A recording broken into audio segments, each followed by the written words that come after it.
All right, guys, what's going on? Hope you guys are having a great afternoon. Good evening. This is your host, Brandon Boyd. We're on Facebook Live. We're on Zoom. We're also on Instagram. I want to say welcome. Thank you guys for jumping on this training that I do every Tuesday on business building. But today what I want to talk about is dealing with reluctant prospects, dealing with indecisive people. If you want to go ahead and put in the chat where you guys are calling in from, we got people from Australia, people from New Zealand are on in the house. Appreciate you guys. California, New York, Minnesota's in the house, Mexico, Bulgaria, New York. People jump on these calls one time a week. I do these specific calls on the business side of things. And I want to be talking about how to deal with indecisive people, people who don't make decisions, people that are fence sitters, right? And so I'm excited to be able to share a few things with you guys. And for those who are on the Instagram, they're not going to be able to see some of the things I'm going to cover, but for those who are on the Zoom and Facebook, I want to actually pull up some slides for you guys to see what it is that I'm talking about and how you guys can actually be able to overcome dealing with individuals like this, because I know that a lot of people deal with it out there. They got people who are looking into what it is that we're doing, but they're just sitting there. They won't make a decision. And they're what I call the reluctant prospect. And what do they look like? Well, they could look like this guy here. They could look like just some neighbor down your street, right? I mean, you got all sorts of different kind of people that you deal with each day. Some people are extremely skeptical. When they see something like this, they hear the words Forex, F-O-R-E-X. What do they say? That's a scam, right? Or that doesn't work. You know, my cousin Johnny did that. He lost all of his money, right? And so sometimes you're going to deal with different kinds of people. They've got that fear, the fear of what other people might think of them if they fail. So therefore they don't take action, right? So I want to show you guys how to actually deal with these kinds of individuals, how you can overcome it, because for me, I feel like I'm the excuse eliminator. You know, by asking questions, you could find out what is really holding people back from getting started. Like a person will say something like, hey, I want to sign up, but I can't right now. What do you say to something like that? You know, when you think about when someone says, I want to sign up, but I can't right now, what exactly does that mean? What do you actually say to somebody like that? Well, something I've said is, awesome. When are you thinking of getting started? Because they said, I can't sign up right now. So I just say, awesome. When are you thinking of getting started? They may say, well, when school's done, when this is done, when COVID's done. I mean, this is all sorts of things, right? All sorts of reasons. And then what you find out is that that's not really the reason. They say, I can't sign up right now. Why? Because I'm busy. So then the first excuse is time. Then we find out it's not a time issue. It's an issue that they don't see the value, right? And so this is an example right here. When you say, when are you thinking of getting started? They say, nah, I don't really know. Or when this is done, or this gets started, or whatever the case is, right? And so the thing is that there's a way to overcome these things. For me, what do? I pull back. I always tell people you got to have posture. I pull back and I say, look, if this isn't something that you want to do, that's fine. Just tell me. It's no big deal. I don't want to waste your time. I don't want to waste my time. If it's something that you want to do, awesome. If not, no big deal. Guys, remember, you are in control. The ball is in your court. You are the medical doctor that's going to get a diagnosis by asking questions, and then you provide a prescription for their problems. But guess what? A lot of times people don't get the diagnosis. They just want to give them the pills. They just want to say, this is what'll fix you. Well, what you don't realize is sometimes they don't even want those things. They don't want time freedom. They don't want to have to be an entrepreneur. They're afraid of that. Read Rich Dad, Poor Dad. He says most people would just rather have a safe, secure paycheck. And that's the reason why I say, that's fine. Just let me know. I don't want to waste your time. Don't want to waste my time. If you don't want to do it, it's no big deal. It's awesome, right? You have the posture, because that's actually going to get a person to help them and you even realize that, wow, this must actually be something important, because they're going to make this with or without me. And that's the attitude that you have to have, is that with or without you, I'm going to crush this thing. We're making a pile of money trading. We're crushing it on the affiliate side. I'd love to have you with us. However, if this is not something that you want to do, just let me know now. right? You've got to control the energy. One of the things I tell people that's very important for you guys to understand, you control the energy. You don't need to be on the defense, right? You need to have posture. And what I tell people is don't be pushy. This is not like you're trying to sell, a drink to somebody, like just doing sales. You want to be pulley. You pull people to you. How do you do that? By becoming an attractive person and giving value. When I say attractive, I'm not talking about good looking, because for some people, that may not be their strength. Maybe they're not a very, quote, good looking person. However, the value that they put out to the marketplace could be really strong. So you pull people to you through your work, your results, and the value that you put out there. You don't chase after people. If you chase after people, the reality is the following. You'll chase them out. You'll get started, you push them in, and they'll go out the back door. You do not want to put yourself in a position where you are chasing people, okay? You want to ask them, why do you want to join? That's a great question. Why do you want to join? Put the ball in their court. And the reason why I say that is I want to know from them why they want to join. They may say, you know what, I'm sick of my job. Tired of working 2 jobs.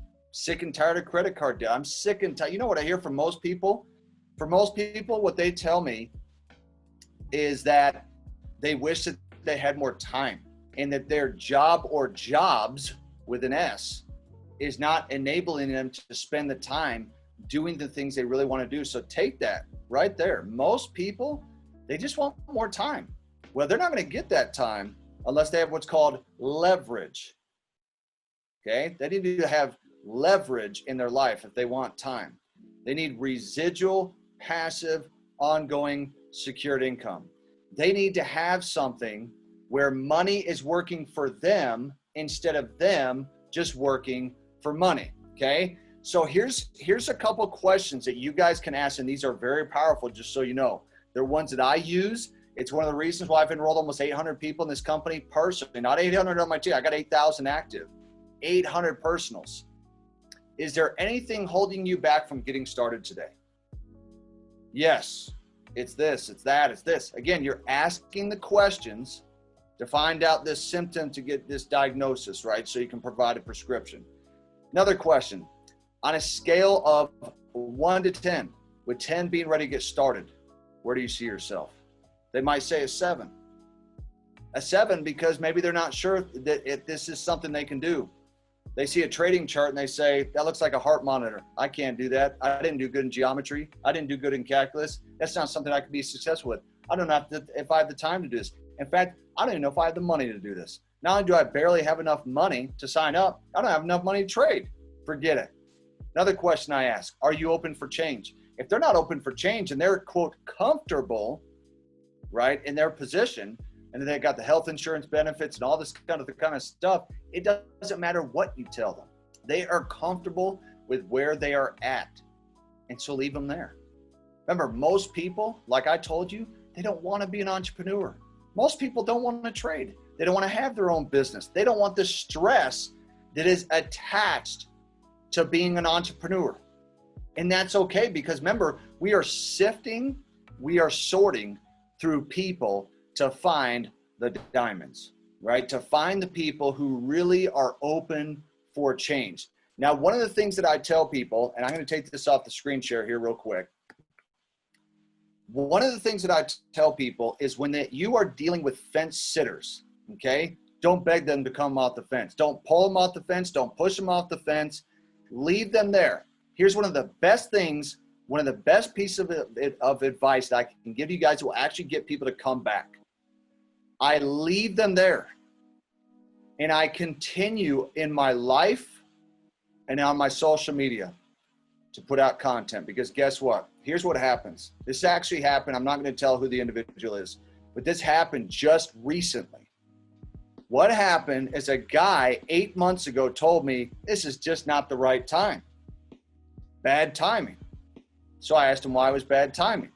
He said he had a good paying job, had his benefits, et cetera, et cetera, et cetera. Well, guess what happened over 3-4 months ago? This whole COVID situation hit.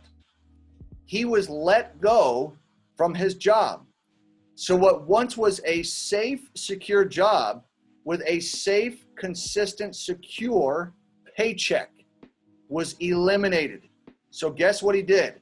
He said, I've been following you now. I know we talked 8 months ago, but he said, I'm going to take a second look. Now, if I had said stay broke, fine, and been all defensive, he would have never contacted me back. But I told him, hey man, that's completely fine. Just keep me updated on your situation. Let's stay in touch. Rather than making him feel guilty for not having the mindset of an entrepreneur, he came back. I pulled him back to me through the results of my life and my social media, and he got signed up. He not only got signed up, he's trading, he's being successful, and now he's actually building the affiliate side. Think about that. I didn't have to pull him off the fence. I didn't have to give him a hard time. I didn't have to shame him. I didn't have to make him feel guilty. I didn't have to tell him to stay broke and keep working for that boss. That income that he had from his boss is what he was able to use to sign up in our company. Had he not had that job, he would have not had the money to sign up. He would have not had the money to trade. So we don't need to beat people up about what they're doing. For some people, it's just timing. For some people, it's just the wrong time. For some people, they don't have a burning white heat of desire right now. But some catastrophe, some circumstance will come up in their life where all of a sudden that desire comes back. That I can promise you. So guys, stay the good course of faith with the people that you work with. I promise you it's going to work out. It's worked out for me. I haven't had to work for a boss since 2004. That is a long time ago. I can promise you that it will work out for you, and that all you need to do on your end is set the example. You are the trailblazer. You are the person who's going to make that impact on the world. They are looking to you. Back for someone, they're even their arms across.